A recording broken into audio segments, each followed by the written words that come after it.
Halo guys, Assalamualaikum warahmatullahi wabarakatuh. Thank you sudah klik video ini ya. Gimana kabar kalian hari ini? Semoga sehat selalu ya. Oke guys, pembahasan kita hari ini itu tentang weton. Ya, weton. Ada yang tahu kalian? Gini, Farah membagikan kisahnya gimana dia pernah mengalami hubungan rumah tangga yang hancur berantakan karena hal itu. Bagaimana kisah Farah? Langsung kita bahas hanya di Gali Cerita.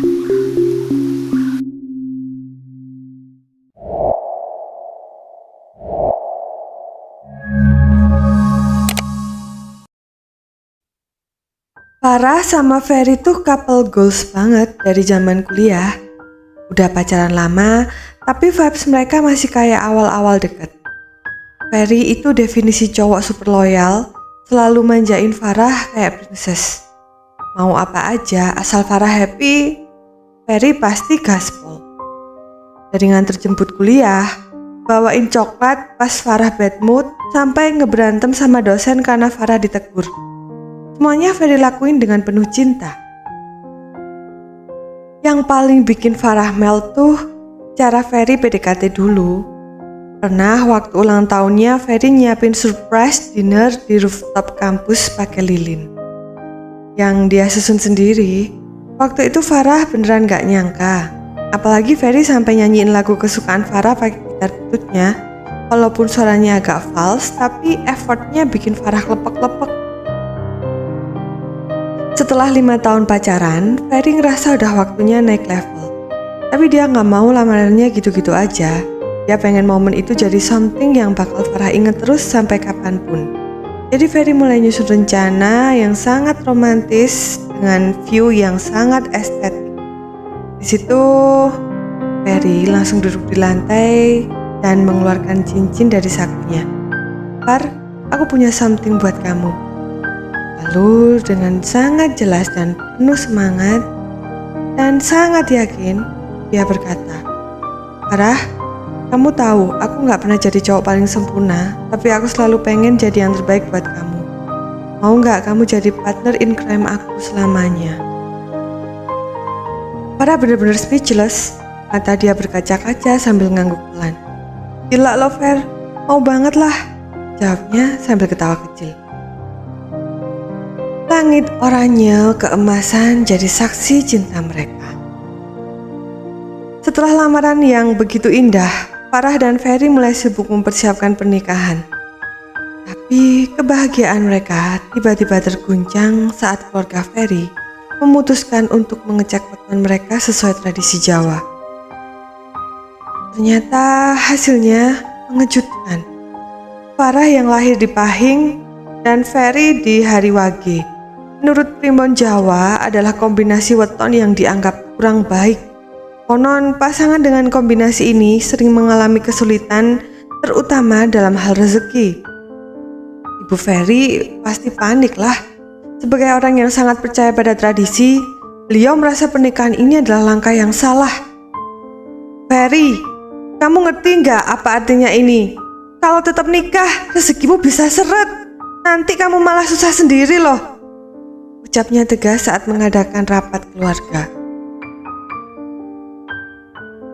Ferry hanya bisa menghela nafas panjang. Bu, aku wis kadung tresno. Iya bu, aku iki yakin loh bu, lek rezekiku tekane tutuk usaha lan doa, bukan cari dari hitungan weton. Jawab Ferry mencoba menenangkan. Namun, Ibu Ferry tetap keras. Bahkan beliau sempat meminta pernikahan ditunda dengan alasan supaya Ferry berpikir ulang. Ayah Ferry sebenarnya tidak terlalu mempermasalahkan hal ini, tapi dia memilih untuk mendukung istrinya demi menjaga ketenangan keluarga. Di sisi lain, keluarga Farah cukup santai. Nak, kami percaya semua itu tergantung pada kalian berdua. Asal kalian bekerja keras dan saling mendukung, pasti bisa kok melewati semua ini. Dan rezeki itu sudah ada yang ngatur, nak. Jadi ya udah, ndak usah khawatir. Hal-hal kayak gitu ya memang sudah ada. Jadi ya, kamu yang sabar ya, Nduk. Kata ayah Farah saat Farah bercerita. Namun Farah tetap merasa tertekan. Dia tahu Ferry terjepit di antara cintanya pada Farah dan tuntutan keluarganya. Pernikahan yang sempat tertunda berbulan-bulan itu sempat membuat Farah berpikir, apa aku ki keliru? Cinta iki apa yo gak cukup sih nggak kabeh lancar? Untungnya ayah Ferry adalah sosok yang cukup bijaksana. Melihat putranya makin stres dan hubungannya dengan Farah merenggang, dia mencoba membujuk istrinya.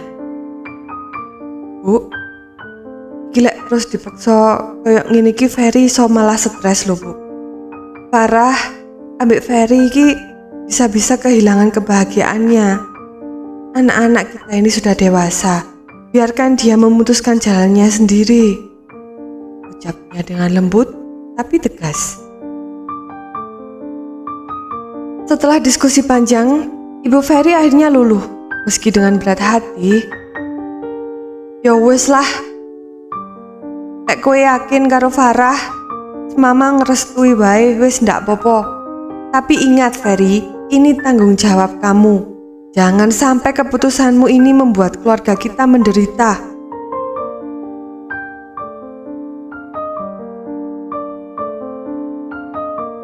Pernikahan Farah dan Ferry akhirnya berlangsung meski ada keraguan dari Ibu Ferry. Awalnya semua berjalan baik-baik saja, tapi segalanya mulai berubah. Saat di hari itu, Ferry tiba-tiba dipecat dari pekerjaannya. Yang aku dipecat, Yang, kata Ferry suatu malam setelah pulang dengan wajah lesu. Farah yang sedang menyiapkan makan malam langsung tertegun. Loh, kenapa Yang? Bukannya kamu baru dapat penghargaan toh bulan lalu? Ferry menghela nafas panjang. Kantor lagi efisiensi katanya. Aku salah satu yang kena. Farah mencoba untuk tetap tenang. Gak apa-apa Yang, kita cari lagi ya. Aku yakin kamu pasti bisa dapat kerjaan yang lebih bagus. Sing sabar Yang. Dia meremas tangan Ferry, mencoba memberi kekuatan. Tapi masalah mulai datang bertubi-tubi. Sudah berbulan-bulan Ferry melamar kerja di berbagai tempat, tapi hasilnya nihil.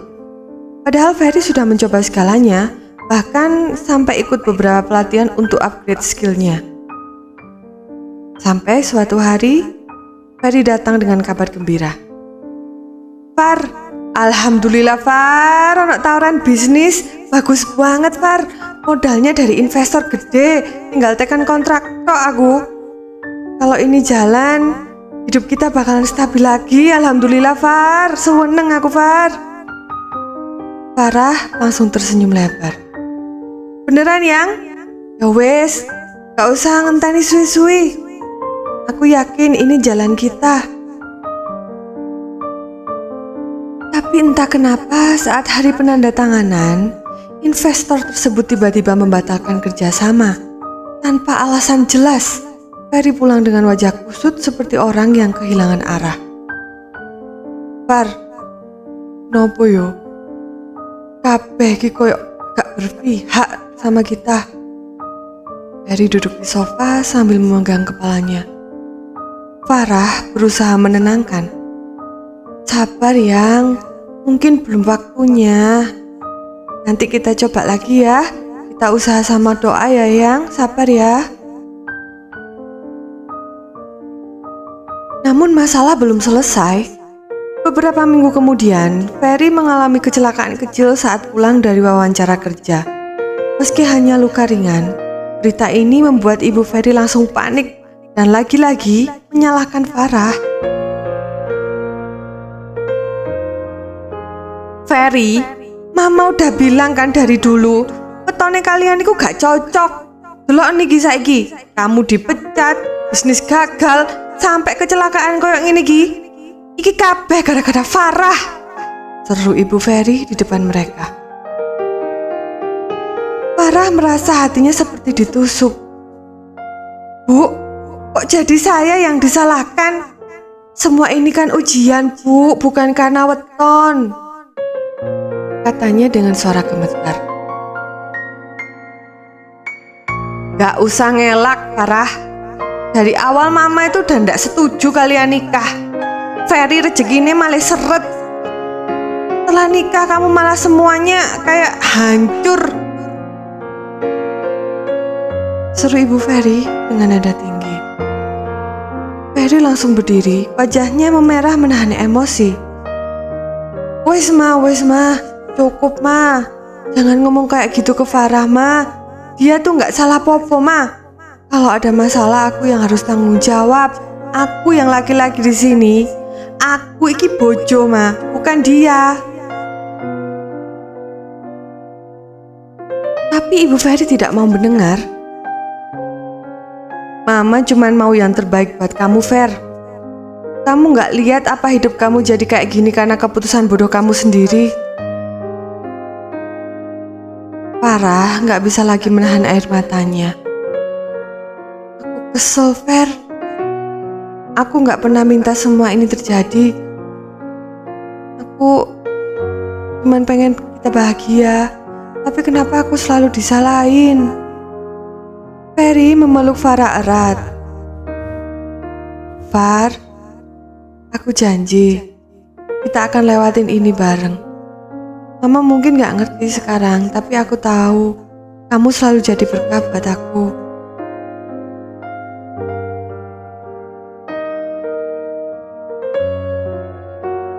Setelah pemecatan Ferry, tidak dipungkiri keadaan keuangan mereka memang semakin sulit. Rumah yang mereka tempati masih KPR dan cicilannya tertunggak berbulan-bulan. Ferry sudah mencoba berbagai cara, tapi tetap nggak bisa ngelanjutin pembayaran. Akhirnya dengan berat hati mereka memutuskan untuk pulang ke rumah orang tua Ferry. Awalnya Farah berusaha menguatkan diri. Dia yakin selama mereka bersama semuanya bisa diatasi. Tapi realita dan kenyataannya tinggal di rumah mertua adalah ujian baru bagi Farah. Ibu Ferry masih sering mengungkit masalah weton mereka setiap kali ada kesempatan. Aku wis omong, Fer gak usah rabi karo Farah.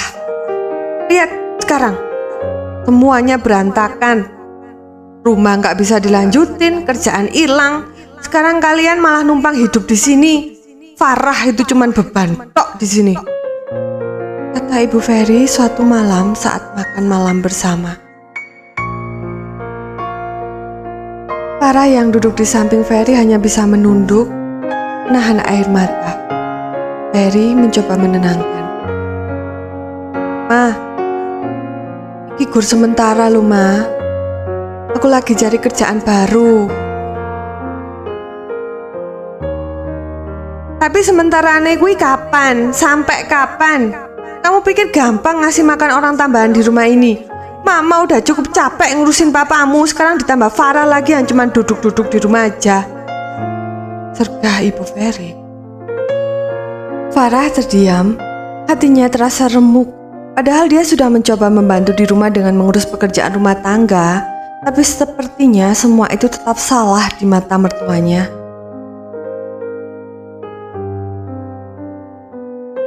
Masalah makin memanas ketika Ibu Ferry mulai mengungkit soal keturunan.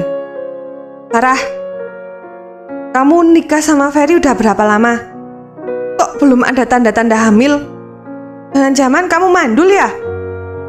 Hah? Ferry memotong, berusaha menghentikan ibunya. Jangan ngomong kayak gitu ma, tolong Tama, sudah ma. Kenapa? Mama cuma bilang fakta. Farah itu wetonnya udah bikin susah rezeki, sekarang udah malah gak bisa kasih keturunan juga. Ini namanya apa kalau bukan nasib sial? Farah nggak tahan lagi. Dia berdiri dari kursinya, suaranya bergetar. Bu, saya ngerti kalau saya bukan menantu yang sempurna, Bu. Tapi saya nggak kuat. Saya nggak pernah berniat jadi beban buat keluarga ini. Saya cuma butuh waktu buat beresin semuanya sama Mas Ferry, Bu. Ibu Ferry nggak peduli. Waktu? Berapa lama lagi? Kamu pikir Ferry bisa bangkit kalau terus-terusan sama kamu? Kamu cuma bikin dia makin jatuh, makin miskin. Setelah kejadian itu, Farah sering menangis diam-diam di kamarnya. Dan yang bikin dia makin hancur adalah sikap Ferry yang mulai berubah. Ferry nggak lagi membela Farah seperti dulu. Suatu malam, saat mereka berdua di kamar, Farah mencoba bicara. Mas, kamu sadar gak sih kalau mama tuh udah keterlaluan? Aku tuh berusaha kuat, tapi dia selalu bikin aku ngerasa salah terus loh, Mas. Ferry hanya menghela nafas. Far, kamu jangan terlalu ambil hati. Gak usah lebay lah. Mama cuma mau yang terbaik buat kita. Tapi Mas, kamu selalu diem aja tiap mama ngomong kayak gitu. Aku tuh jadi ngerasa sendirian. Kamu mbok ya jangan bilang aku ini lebay-lebay. Kamu gak ngerti perasaanku sih. Ferry menatapnya sebentar lalu menjawab. Aku ki mau rame. Aku gak mau ribut, Far. Iki rumahnya mama. Ya wes, diterima aja lah apa onoe. Kita terima apa adanya aja. Farah gak percaya dengan apa yang dia dengar. Jadi kamu sekarang lebih pro ke mama daripada aku? Orang ngono, Far. Tapi aku juga capek. Aku cuman pengen semuanya tenang, jawab Ferry sambil memalingkan wajah. Malam itu Farah menangis sendirian. Dia merasa dunia makin menghimpitnya. Dia gak hanya kehilangan tempat tinggal dan rasa aman, tapi juga pelan-pelan kehilangan orang yang paling dia cintai. Farah hanya bisa bertanya dalam hati, opo kabeh iki salahku? Salahku karena lahir ning weton sing gak disenengi wong?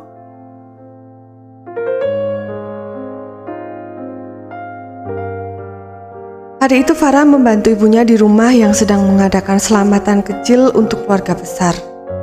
Sebelum pergi, ia sudah memastikan Ferry akan menjemputnya di malam hari. Mas, nanti kamu jemput aku ya, Mas. Gak enak kalau aku pulang malam sendirian, Mas. Ucap Farah sebelum pergi. Ya wis toh tenang ae. Tak susul gue. Gak usah khawatir. Nanti tak jemput, jawab Ferry sambil tersenyum kecil. Tapi malamnya, hal itu tidak sesuai dengan yang diucapkan Ferry saat siang hari. Mas, aku sudah selesai, Mas. Jemputan saiki ya, Mas. Far, sorry Far. Aku gak bisa jemput.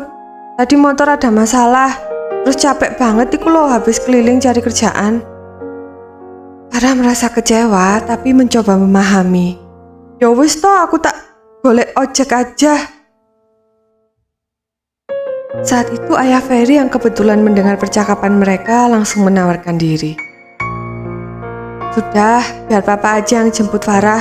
Kasihan dia kalau harus pulang sendiri malam-malam, kata ayah Ferry. Yakin pak, gak apa-apa, tanya Farah ragu.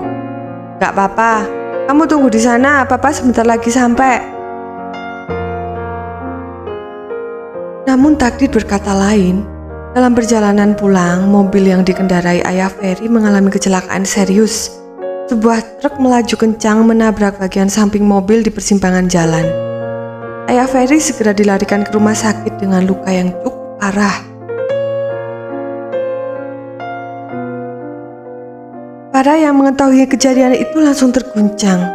Ia tiba di rumah sakit dengan wajah penuh rasa bersalah, meskipun dirinya tak salah. Di sana, Ibu Ferry sudah menangis sambil menggenggam tangan suaminya yang tak sadarkan diri. Begitu melihat Farah datang, kemarahannya langsung meledak. Farah, ini semua gara-gara kamu. Kalau bukan karena kamu minta jemput, Papa nggak bakalan keluar malam-malam. Farah mundur selangkah, terkejut dengan tuduhan itu. Bu, nggak kayak gitu Bu, saya nggak ada maksud Bu. Mas Ferry nggak bisa jemput, jadi Papa yang jemput saya. Jangan cari alasan. Kamu tuh sial dari awal. Nikah sama Ferry aja udah bikin hidup dia berantakan. Nggak bisa punya anak. Sekarang suami saya kena musibah gara-gara kamu. Farah mencoba menjelaskan. Bu, saya nggak pernah mau ini terjadi Bu. Saya nggak nyuruh Papa. Namun, Ibu Ferry tak mau mendengarkan. Cukup Farah, kamu itu cuma jadi beban keluarga ini saja. Kalau kamu punya hati, pergi sana kamu. Gak usah kamu hidup lagi sama Ferry. Bisa aja kalian. Wajah Ferry terlihat tegang. Ia langsung menghampiri ibunya. Mah, udah jangan ribut di sini. Papa lagi butuh tenang. Gimana Mama bisa tenang, Fer? Kamu lihat ini. Papa kamu sekarang terbaring kayak gini gara-gara istri kamu. Ferry terdiam, tidak langsung membela Farah. Ia hanya menunduk, tampak bingung harus berkata apa. Farah menatapnya berharap suaminya mau berdiri di pihaknya. Mas, aku nggak maksud bikin masalah, Mas. Kamu tahu kan aku nggak pernah mau semua ini terjadi, Mas. Ucap Farah dengan suara bergetar.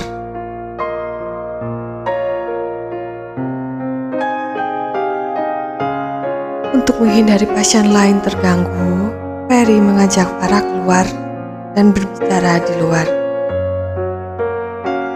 Saat Ferry berbicara, kalimatnya justru menampar hati Farah.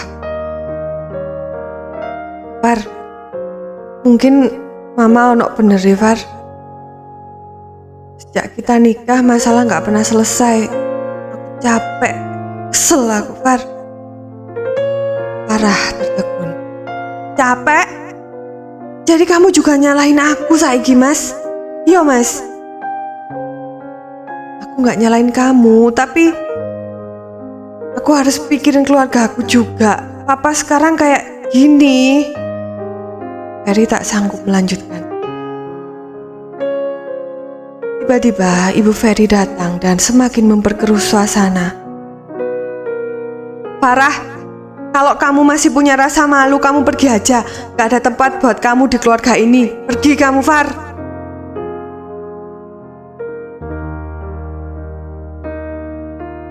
Dengan hati yang hancur, Farah meninggalkan rumah sakit. Kali ini ia tahu bahwa tak ada lagi yang bisa ia perjuangkan.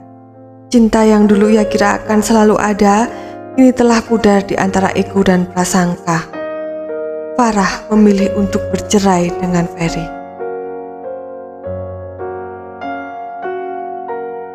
Setahun setelah perceraian yang menyakitkan, Farah memutuskan untuk mengubur semua rasa sakit dan kenangan buruknya. Ia kembali fokus pada hidupnya sendiri. Dengan pengalaman bekerja, sebelum menikah, Farah mencoba peruntungan dengan melamar ke berbagai hotel ternama. Awalnya tak mudah. Ia harus membuktikan bahwa dirinya mampu, meski hatinya masih dipenuhi luka. Namun seiring waktu, kerja keras dan dedikasinya berbuah manis. Farah kini menjabat sebagai manajer operasional di sebuah hotel bintang 5 di Jakarta. Kehidupannya jauh lebih baik, mandiri dan penuh warna dibandingkan masa-masa kelam dulu. Suatu siang yang tenang, Farah sedang duduk di kantor sambil mengecek laporan. Tiba-tiba salah satu rekan kerjanya datang membawa kabar yang tak diduga. Far, ingat Ferry gak? Mantan kamu yang dulu itu? Tanya Rina, teman dekatnya. Farah tersenyum tipis. Yo, obo. Aku dengar kabar dia udah nikah lagi sama cewek yang dijodohin sama ibunya. Yup, belum yo Ferry ku diatur-atur sama Mbok nih ya. Farah terdiam sejenak. Ia merasa dadanya sedikit sesak, tapi tak separah dulu. Ia menutup dokumen di depannya dan menatap Dina. Oh ya? Wah, ya semoga dia bahagialah, jawabnya dengan tenang.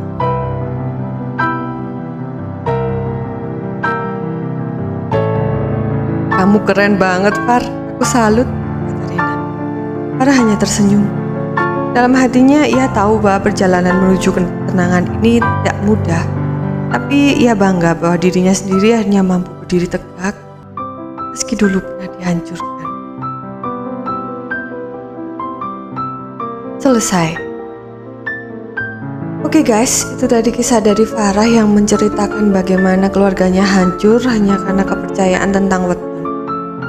Kalau masalah itu agak tabu juga ya kalau dibahas, karena itu termasuk dari adat dan ya ada yang percaya, ada yang enggak. Semuanya tergantung dari diri kita masing-masing. Dan yang pasti kalau menurut aku sih ya, semua rezeki itu udah ada yang ngatur. Kita percaya aja sama Tuhan. Kalau menurut kalian gimana? Apakah rumah tangga Farah itu masih pantas untuk dipertahankan? Atau ada sebagian dari kalian yang benar-benar paham tentang apa sih weton itu? Coba komen-komen dibahas di bawah ya. Sobat, jika kalian ingin berbagi kisah, bisa langsung mengirimkan cerita kalian ke alamat email yang sudah kami sertakan ya. Setiap cerita yang dikirimkan akan kami samarkan nama dan lokasinya, kecuali sesuai persetujuan pengirim yang asli. Dan untuk kisahnya sendiri akan kami sajikan menjadi sebuah alur cerita. Thank you telah menyimak cerita ini dari awal sampai akhir. Thank you untuk like dan subscribe-nya. Jangan lupa untuk tinggalkan komen agar channel ini lebih berkembang lagi ke depannya. Jaga diri, sehat selalu, and see you next time. Bye!